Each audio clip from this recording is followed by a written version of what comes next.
किस्मत का पहिया भी अजीब होता है। मौत को गले लगाकर वापस जिंदगी पाने की इच्छा में राहुल इस कदर तड़प रहा था जैसे एक मछली तड़पती है पानी से बाहर निकल जाने पर। नरकदूत, मास्टर, इन सबसे लड़ने का फायदा ही क्या जब वापस जाने के लिए राहुल के पास खुद का जिस्म ही नहीं होगा। वो जिस्म जो अभी यादव के पास था। शमशान में जलती हुई चिताओं के बीच यादव राहुल के जिस्म को धीरे धीरे आग के करीब लेके जा रहा था। आग की तपन से यादव को दर्द तो हो रहा था, पर एक अजीब सा सुकून भी यादव के दिल में, राहुल के वजूद को मिटाने का सुकून, उसके जिस्म को जलाकर राख कर देने का सुकून। आग की तपन इस हद तक बढ़ चुकी थी कि उसने राहुल के जिस्म के बालों को जलाना शुरू कर दिया था। इधर जेल में बैठा राहुल अपने जलते हुए जिस्म का दर्द महसूस कर पा रहा था। खुद को संभालते हुए राहुल ने उड़ने की कोशिश की, पर दर्द इतना था कि राहुल अपनी शक्तियों पर फोकस नहीं कर पा रहा था। राहुल भागते हुए नायडू के पास पहुंचा। राहुल ने दर्द से चीखते हुए बोला, हमें अभी के अभी पुणे के शमशान चलना होगा। नायडू राहुल के अचानक आए इस बदलाव को समझ नहीं पा रहा था। नायडू ने हैरानी के साथ पूछा, पर तुमने ही तो अभी महेंद्र नाथ गुप्ता के बारे में पता करने को कहा, जिसका परिवार अजंता में रहता था।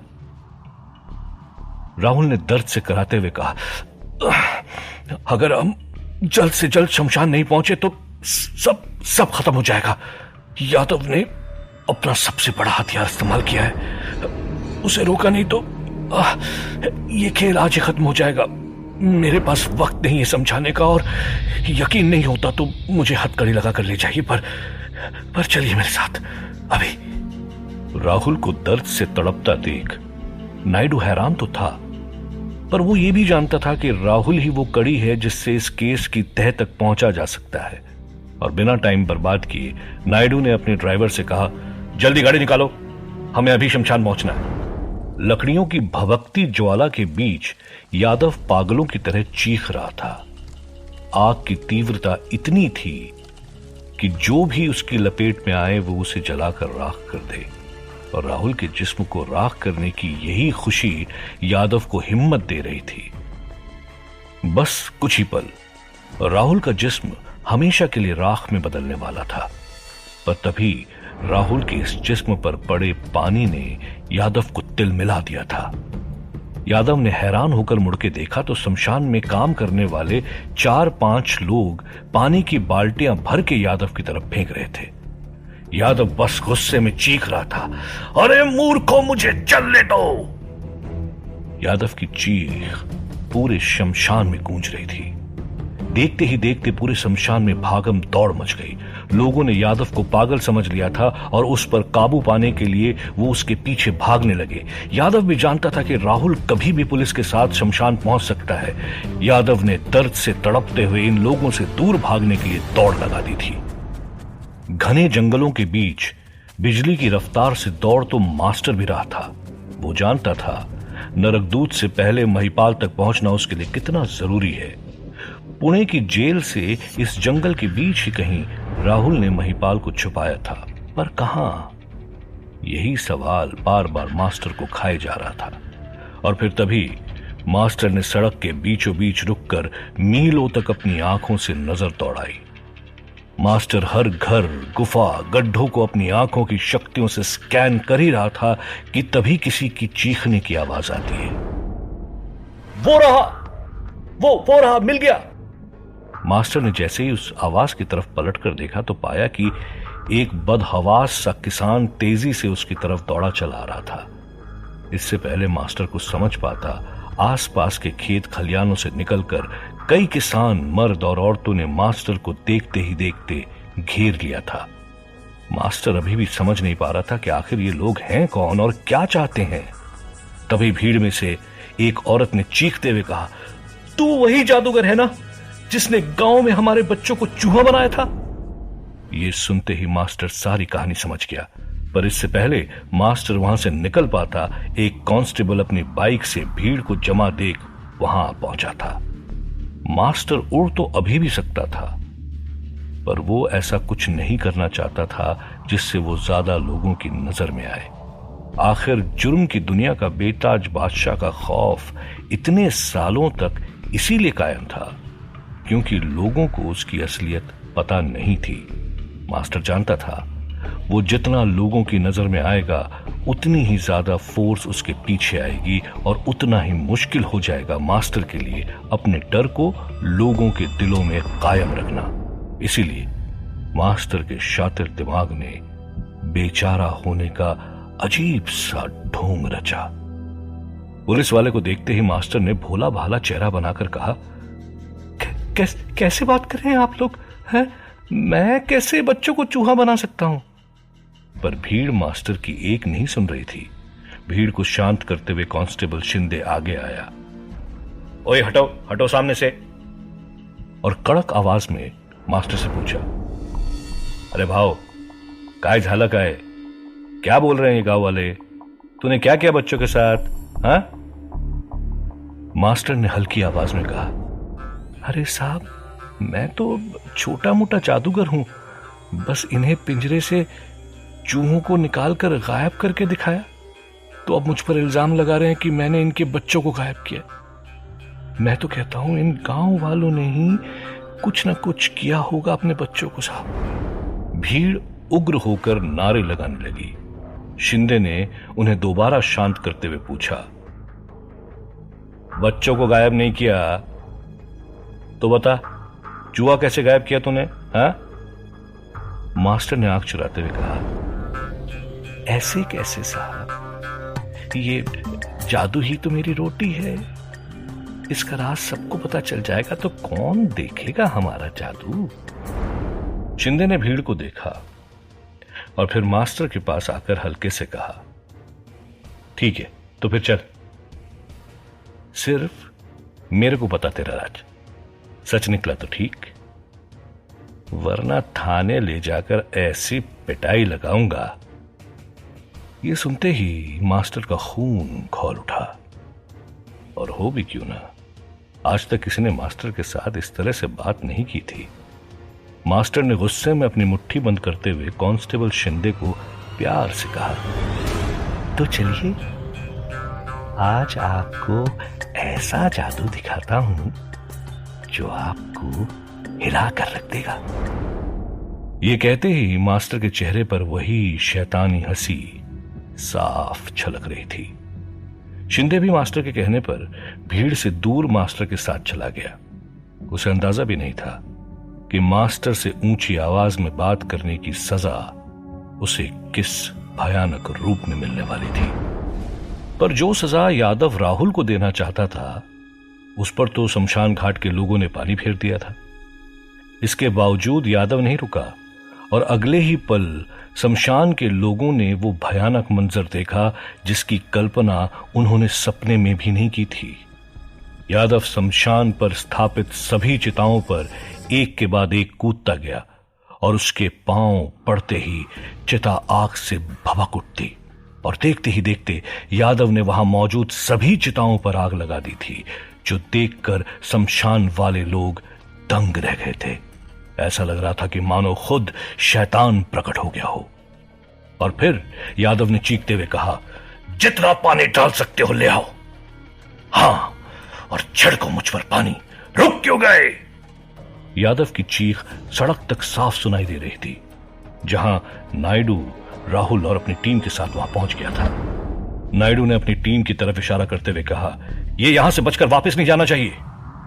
नायडू का ऑर्डर सुनते ही पूरी टीम शमशान की चारों तरफ फैल गई। नायडू भी तेजी से यादव की तरफ जाने लगा। तभी राहुल ने चिल्लाकर नायडू से पूछा, नायडू साहब मेरी हथकड़ी तो खोल दो, मेरे बिना नहीं हरा पाओगे उसे। नायडू ने राहुल की तरफ देखकर निडरता से कहा, आज तुम दोनों का खेल मैं अपने हाथों से खत्म करूंगा। यह कहते हुए नायडू वहां से तेजी से शमशान की तरफ बढ़ गया। यादव अपनी तरफ बढ़ती हुई पुलिस को देखकर और आग बबूला हो गया और फौरन ही वो जलती चिता पर खड़ा हो गया। इधर पुलिस जीप में बैठा राहुल दर्द से चीख पड़ा। राहुल जानता था अगर उसने जल्दी ही कुछ नहीं किया तो उसकी आंखों के सामने उसका पूरा जिस्म राख हो जाएगा। और तभी राहुल की नजर शमशान तट से सटकर बह रही नदी पर पड़ गई और फिर राहुल ने अपनी उंगली उस नदी की तरफ उठाई और देखते ही देखते नदी का पानी एक विशाल लहर में बदल गया। ये देख शमशान के लोग उल्टे पांव वहां से भाग खड़े हुए। पुलिस वालों की ही तरह यादव भी भौंचक्का रह गया। सैकड़ों जलती हुई चिताओं के ऊपर जैसे पानी की लहर चेतन की तरह खड़ी थी। और फिर जैसे ही राहुल ने अपनी मुट्ठी बंद की, वो लहर सुनामी की तरह उन जलती चिताओं पर फैल गई। पानी के बहाव ने यादव को भी चिता से दूर फेंक दिया था। राहुल का मास्टर स्ट्रोक काम कर गया था, क्योंकि गीली लकड़ियों को दोबारा जला पाना आसान नहीं था। यादव ने अपनी आंखों से स्कैन करते हुए राहुल को पुलिस जीप से निकलते हुए देखा और पांव पर दोबारा खड़ा होकर यादव ने गुस्से में चीखा, राहुल! पुलिस वालों ने अपनी अपनी बंदूक तान ली थी, पर नायडू ने उन्हें गन्स नीचे करने का ऑर्डर दे दिया। पूरे दिन की घटनाक्रम से नायडू इतना तो समझ गया था कि इन शक्तियों के आगे लोहे से बनी गोलियों का जोर नहीं चलेगा। नायडू तो यही चाहता था, इन दोनों की जंग जैसे लोहे को लोहा काटता है वैसे ही एक दूसरे को यही खत्म कर सकते थे। आज ये किस्सा खत्म करने का मन तो राहुल ने भी बना लिया था। इसीलिए उसने यादव की तरफ देखते हुए हुंकार भरी और जोर से चीखा, यादव, आज तेरा खेल यहीं खत्म होगा। गुस्से से आग बबूला यादव बिजली की रफ्तार से राहुल की तरफ बढ़ा। दूसरी ओर राहुल भी चील की गति से यादव की तरफ लपका, पर इससे पहले कि वो एक दूसरे से टकरा पाते, यादव राहुल के बाजू से झुककर राहुल के पीछे घने जंगलों में भाग गया। यादव को भागता देख राहुल कुछ समझ नहीं पाया। यादव यहां राहुल से लड़ने आया ही नहीं था। उसके दिमाग में तो कुछ और ही प्लान था, जिससे राहुल भी बेखबर था। यादव को भागता देख नायडू भी हरकत में आया और तुरंत अपनी यूनिट को जंगल में यादव को ढूंढने के लिए भेज दिया। पर अब तक राहुल समझ चुका था कि इन पुलिस वालों की मदद से कुछ हासिल नहीं होगा।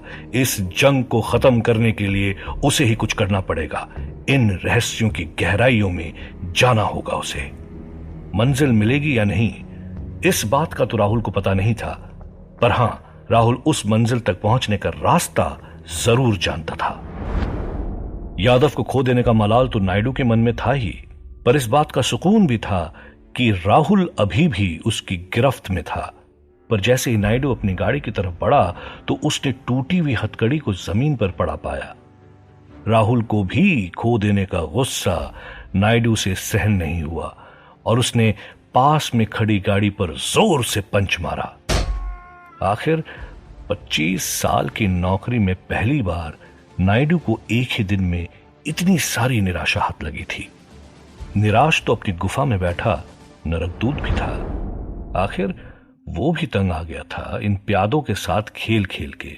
नरकदूत जानता था इन दोनों की वजह से उसके बनाए अनुशासन का क्रम अब बिखर चुका था। इस क्रम को दोबारा अपनी जगह लाना ही नरकदूत का मकसद था।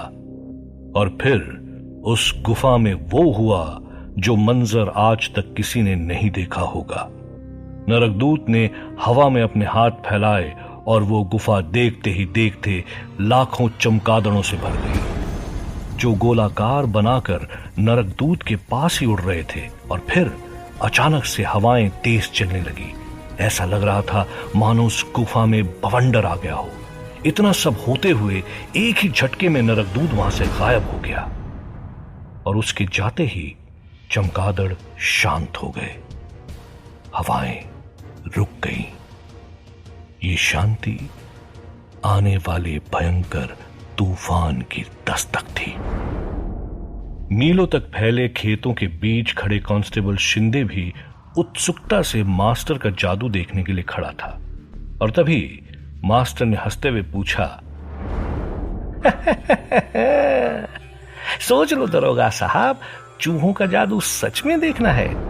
शिंदे ने अड़ियल तरीके से कहा, हाँ, बहुत देखा तेरे जैसा ढोंगी जादूगर। सुन, जादू है तो दिखा, वरना याद है ना जो मैं कहा था, है? ये सुनते ही मास्टर ने हल्की सी हंसी के साथ छोटे छोटे चूहों से भरा एक पिंजरा निकाला, जिसे देख शिंदे भी चौंक गया। मास्टर ने हंसते हुए कहा, अरे आप तो भी से डर गए, जादू तो अब होगा। अगले ही पल मास्टर ने चूहों से भरा पिंजरा शिंदे की तरफ खोला। शिंदे घबराया, पर फिर उसकी आंखों के सामने ही वो चूहे गायब हो गए। शिंदे को यह मंजर देखकर अपनी आंखों पर यकीन नहीं हुआ। चौंकते हुए शिंदे ने मास्टर से पूछा, किधर गए वो चूहे? मास्टर ने हंसते हुए कहा, तुम्हारी जुबान बड़ी कड़वी है, उसी को मीठा करने गए हैं। शिंदे मास्टर की बात समझ नहीं पाया, पर फिर तभी उसे अपने मुंह में कोई हलचल महसूस हुई और अचानक से शिंदे के मुंह से एक छोटा चूहा उछल कर बाहर आया। ये देख शिंदे की रूह कांप गई। शिंदे दर्द से चीख पड़ा, क्योंकि अब उसे अपने पेट से चूहों के कूदने की आवाज आ रही थी और देखते ही देखते चूहों का झुंड शिंदे के पेट को फाड़ कर बाहर आ गया था। चूहे शिंदे के शरीर के हर अंग से बाहर आ रहे थे। मास्टर ने हंसते हुए कहा, क्यों, कैसा लगा मेरा जादू? ये कहते ही मास्टर ने अपना हाथ घुमाया और एक पानी का कुंड जमीन पर आया, जिसमें खून से लथपथ चूहों ने छलांग लगाकर खुद को साफ किया और चुपचाप दोबारा उसी पिंजरे में चले गए। मास्टर के रास्ते का कांटा तो निकल गया था, पर एक सवाल अभी भी मास्टर को परेशान कर रहा था, आखिर महिपाल है कहां? गुस्से से तिलमिलाया नायडू वापस पुणे के येरवाड़ा जेल में आ गया था और नायडू ने अपना सारा फोकस उसके पास बचे इकलौते क्लू पर लगाया। वो था महेंद्र नाथ गुप्ता के परिवार का हत्याकांड। नायडू ने चिल्लाते हुए अपनी टीम को ऑर्डर किया, मुझे किसी भी हाल में इस केस के सारे डिटेल्स चाहिए, जल्द से जल्द। नायडू ने दांत खिसते हुए कहा, इस बार तुझे बच के जाने नहीं दूंगा राहुल। पर नायडू भी इस बात से बेखबर था कि जिस राहुल की वो तलाश कर रहा था, वो इस वक्त उसी के जेल के तहखाने में बने कमरे की ओर बढ़ रहा था। जी हां, राहुल वापस उस जेल में लौट आया था। राहुल जैसे ही उस तहखाने में घुसा तो उसने महिपाल को वहीं चूहों के साथ खेलता हुआ पाया। महिपाल ने उठते हुए राहुल की तरफ देखा और पूछा, काम हो गया? राहुल ने सर हिलाते हुए कहा, तैयार हो जाइए, काम पूरा करने ही हमें निकलना है। महिपाल ने पूछा, पर कहां? राहुल ने ठहराव के साथ कहा, अजंता। अजंता का नाम सुनते ही महिपाल चौंक गया और दबी आवाज में उसने पूछा, तुम मुझे दोबारा वहीं ले जाना चाहते हो जहां मेरी पूरी जिंदगी बर्बाद हो गई? राहुल ने महिपाल की तरफ पलट कर कहा, हो ना हो, इन सभी मुसीबत की जड़ वही है। मैं आपसे जबरदस्ती तो नहीं करूंगा, पर अगर आप चलेंगे तो हो सकता है मैं अपनी मंजिल तक जल्दी पहुंच जाऊं। महिपाल ने सोचते हुए कहा, तुम इंसान अच्छे हो, शायद मेरी भी कहानी जहां से शुरू हुई उसका अंजाम वहीं लिखा हो, अजंता में। राहुल के चेहरे पर दृढ़ निश्चय साफ दिखाई दे रहा था। वो निडरता से तैयार था इस कहानी को उसके अंजाम तक पहुंचाने के लिए। अपने ऑफिस में बैठा नायडू भी पूरी तैयारी में था राहुल को दोबारा पकड़ने के लिए, और तभी उसके ऑफिस की लैंडलाइन पर फोन बजने लगता है। नायडू को फोन उठाकर पता चलता है ये कॉल अजंता की पुलिस से आया है। उन्हें सीबीआई द्वारा महेंद्र नाथ गुप्ता की छानबीन के बारे में पता चल गया था। फोन पर ही पुलिस वाले ने कहा, नायडू साहब, जिस केस के बारे में आप पता करना चाहते हैं वो केस तो हमारी पुलिस पिछले 20 साल में भी सॉल्व नहीं कर पाई। ये सुनते ही नायडू ने चौंकते हुए पूछा, ऐसा क्या खास था उस केस में? पुलिस वाले ने सहमते हुए कहा, पूरा परिवार मर गया था, ये तो सब जानते हैं, पर आज तक हमने एक बात मीडिया और लोगों से छुपाई हुई थी। नायडू ने उत्सुकता से पूछा, क्या? पुलिस वाले ने कहा, जब हमने उस परिवार को चिता पर लेटाया तो घंटों तक सैकड़ों लकड़ियां जलने के बाद भी परिवार के एक भी सदस्य को आग जला नहीं पाई। ये सुनते ही नायडू अपनी कुर्सी से खड़ा हो गया। पुलिस वाले ने आगे समझाते हुए कहा, इसीलिए हमने परिवार वालों की बॉडी जमीन में गाड़ दी थी। और आप यकीन नहीं मानोगे, जहां वो बॉडीज गड़ी हैं वो जमीन बिल्कुल बंजर हो चुकी है। इतनी इंफॉर्मेशन नायडू के लिए काफी थी। नायडू ने फोन काटते हुए एक कांस्टेबल को अंदर बुलाया और उससे कहा, जल्दी गाड़ी तैयार करो, हम अजंता जा रहे हैं। यह कहानी जो मुंबई से शुरू होकर पुणे तक आ पहुंची थी, उसकी जड़ें तो अजंता में थी। रहस्यों से भरे अजंता में कई ऐसे राज दफन थे जिसने सभी किरदारों को चौंका कर रख दिया था।